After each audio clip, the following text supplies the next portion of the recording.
A superstar and future Dota professional, Jeremy Lin. No pressure. I know, right? I was telling everyone I wish I went pro in video games. If you could go back and pick between the two, would you have still picked NBA? Yeah, 100%. Oh, I thought I could have gotten you there. I wish I could do like both or something, because there is an off season, and the Dota Internationals fall right in the middle of the off season for the NBA.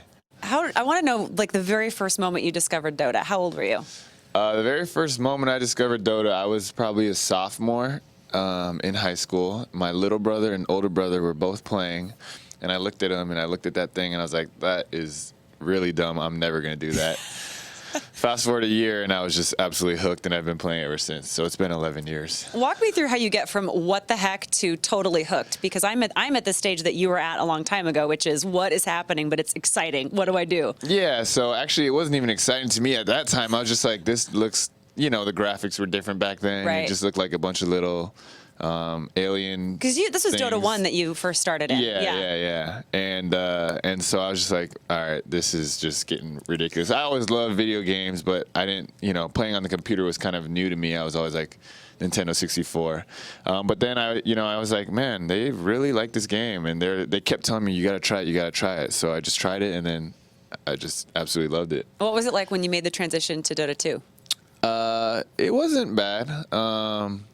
I think it helped a lot just with the graphics, and then back in the old Dota you would have like ban list and stuff, things like that, just like stuff that you don't really have to deal with now that you have Dota 2. They kind of keep track of when people are banning games and stuff.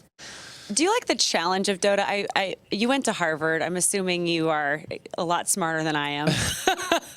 And the thing that I love about these games, that when I'm explaining to other people, is I always say, you don't understand. Like, it's not just sitting and zoning out and playing. I mean, it really requires a lot of intelligence and challenging. Is that one of the things that drew you to it? Absolutely. It has to be intellectually stimulating for me to really get into it. And I think, like, it's the same thing with basketball. People think it's such a physical game, but I would always say, basketball actually might be more mental than physical in a lot of ways. And you see a lot of very physically gifted players who don't make it, and a lot of mentally, very smart players who can, because they have the ability to outthink. And so I think video games is very similar. I mean, you got to think you have, over 100 heroes with different spells and hundreds of items and different combinations and synergies and counter picks, and it is a chess match in a lot of ways.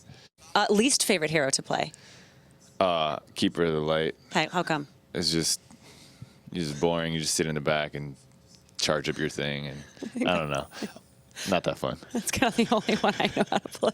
Oh, I really like Keeper of the Light. I think it's a great hero. It's because I can sit there. Yeah, because you can sit in the back and just like, all right, everything. Wave. I forgot to ask you who you think might take this whole tournament. I think I think everyone thinks Team Secret. Do you think Team Secret? I would probably go with them. Yeah. Yeah. Just to sound smart. It's like everyone's doing it, so I might as well, right? Hopefully that's what happens with esports. Everyone's doing it, so we might as well join it. Yeah. Any dark horses that you think might challenge them? Complexity. I was just talking to them, and they kind of told me their whole story too, so that was cool. Are you ready to go out and maybe walk around, meet some fans? Let's do it. All right. Thank you so much. Is there anything else you want to add? This is your time. No, I'm good. No? Yeah. I feel like we need to do a mic drop or something. Audience like, no! Thank you very much. Yeah, Great job. That was fun.